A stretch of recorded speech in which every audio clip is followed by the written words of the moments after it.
Hello friends, welcome back to Akshay அம்மா சமையல். இன்றைக்கி இந்த வீடியோவில் ரொம்ப சிம்பிளாக டேஸ்டியாக மோர் குழம்பு கொங்கு நாட்டு ஸ்டைலில் எப்படி செய்கிறதுன்னு பார்க்கலாம்.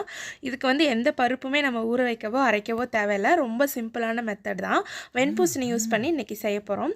ஒரு கடாய் வச்சு சூடானதும் 2 டேபிள் ஸ்பூன் அளவு தேங்காய் எண்ணெய் ஆட் பண்ணிக்கோங்க.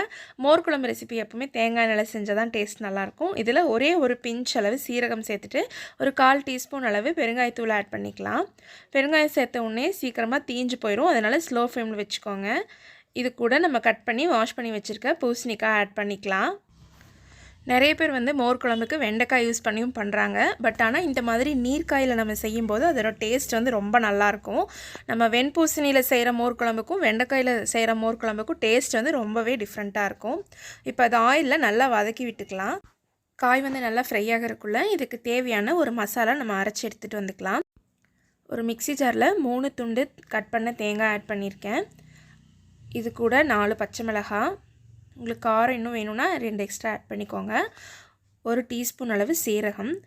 இதை லைட்டாக தண்ணி சேர்த்து ஒரு 90% அளவு அரைச்சி எடுத்துகிட்டு வந்துக்கலாம். ஃபைன் பேஸ்ட்டாக அரைச்சிடாதீங்க. ஒரு இந்தளவு கொஞ்சம் கொரக்கொரப்பு இருக்க மாதிரி அரைச்சி எடுத்துக்கலாம். இப்போ காய் நல்லா வதங்கிருச்சு. இதில் நான் பெரிய வெங்காயம் 1 வெங்காயம் ஸ்லைஸ் பண்ணி வச்சுருக்கேன், அதை ஆட் பண்ணிக்கலாம். வெங்காயம் எண்ணெயில் வதங்கக்கூடாது, மோர் குழம்புக்கு நல்லா வேகணும். அப்போ நம்ம பூசணிக்காயோடு அந்த வெங்காயம் ஒன்று சாப்பிடும்போது டேஸ்ட் ரொம்ப நல்லாயிருக்கும்.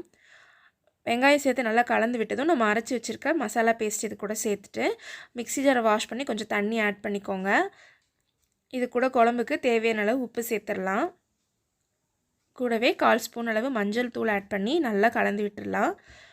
இது கெட்டியாக இருக்க மாதிரி இருக்குது, அதனால் இன்னொரு கப் தண்ணி எக்ஸ்ட்ரா நம்ம இப்போ ஆட் பண்ணிக்கலாம்.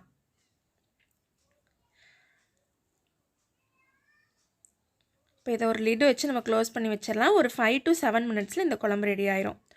5 மினிட்ஸ்க்கு அப்புறம் இப்போ நான் ஓப்பன் பண்ணியிருக்கேங்க. தண்ணி ஃபுல்லாக நல்லாவே ட்ரை அவுட் ஆயிடுச்சு. பூசணிக்காய் ஒன்று எடுத்து வெந்துருச்சான்னு செக் பண்ணிக்கலாம்.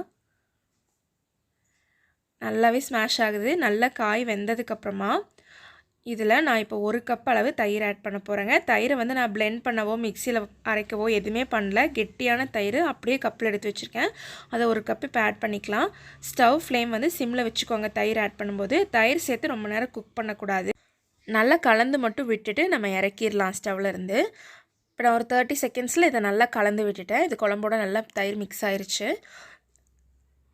இப்போ இது வேறு ஒரு பர்னருக்கு மாற்றிட்டு அதே ஸ்டவ்வில் ஒரு கடாய் வச்சு தேங்காய் எண்ணெய் 2 டேபிள் ஸ்பூன் ஆட் பண்ணியிருக்கேன்.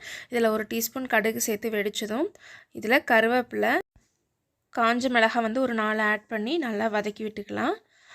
இப்போ ஸ்டவ் ஃப்ளேம் ஆஃப் பண்ணிவிட்டு இந்த தாளிப்பு எடுத்து நம்ம மோர் குழம்புல சேர்த்தோம் அப்படின்னா சுட சுட சர்வ் பண்ணுறதுக்கு மோர் குழம்பு ரெடி. இது ஒயிட் ரைஸோடு சாப்பிடும்போது அவ்வளோ டேஸ்டியாக இருக்கும். செய்கிறதும் ரொம்ப ஈஸி தான். ஒர்க்கிங் உமனாக இருந்தால் கூட காலையில் ஒரு 10 நிமிஷத்தில் சட்டுன்னு இந்த குழம்பு செஞ்சு முடிச்சிடலாம். பிக்னஸ்க்கும் ரொம்ப ஈஸியாக இருக்கும். நான் இன்றைக்கி இந்த செஞ்சு காட்டின இந்த ரெசிபி உங்களுக்கு ரொம்பவே பிடிச்சிருக்கும்னு நான் நம்புகிறேன். இந்த வீடியோ பிடிச்சிருந்தா லைக் பண்ணுங்கள், ஷேர் பண்ணுங்கள், கமெண்ட் பண்ணுங்கள். நம்ம சேனல் இன்னும் சப்ஸ்கிரைப் பண்ணாதவங்க மறக்காமல் சப்ஸ்கிரைப் பண்ணிக்கோங்க. தேங்க்யூ.